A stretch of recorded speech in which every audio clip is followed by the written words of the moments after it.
jual ataupun beli emas kena ada target. Sebab setengah orang, bila dia ada emas, tak tahu apa tujuan dia simpan emas. Jadi apa yang dia buat adalah dia simpan ikut-ikut orang. Jadi bila orang jual, kau tak jual ke emas kau? Aku dah jual dah emas aku. Engkau tak jual ke emas kau? Kenapa nak kena jual? Harga dah naik, jual lah. Dia tak tahu kenapa nak kena jual, dia tak tahu kenapa kena simpan. Dia ikut orang. Orang jual, dia jual. Orang beli, dia beli. Jadi dia tak tahu, dia macam lalang. Jadi ini konsep menyimpan yang songsang dan silap dan tidak akan mengkayakan.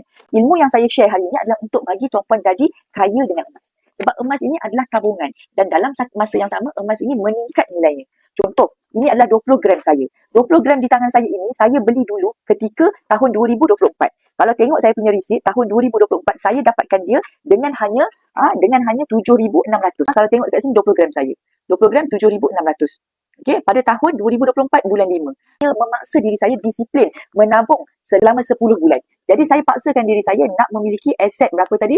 20 gram. Jadi sebulan saya simpan 2 gram. Sebulan 2 gram, sebulan 2 gram dah 4 gram. Sebulan lagi 2 gram dah 6 gram. Sebulan lagi 2 gram dah 8 gram. Jadi saya paksa simpan selama 10 bulan hingga 2 gram sebulan kali 10 bulan dah dapat 20 gram. Jadi inilah 20 gram saya. So 20 gram ini saya simpan dengan bermodalkan 2 gram satu bulan.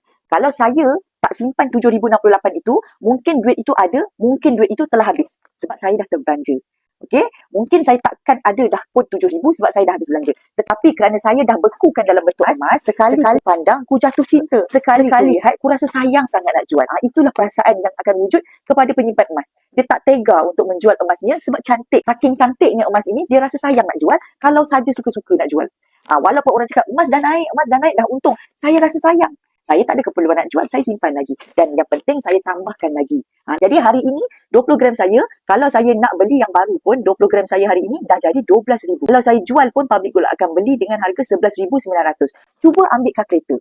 11,900 tolak dengan 7,600. Saya telah mendapat keuntungan 4,300. Jadi seolah-olah, saya menabung sebulan 2 gram, 2 gram, 2 gram. 2 gram tu bersamaan dengan berapa?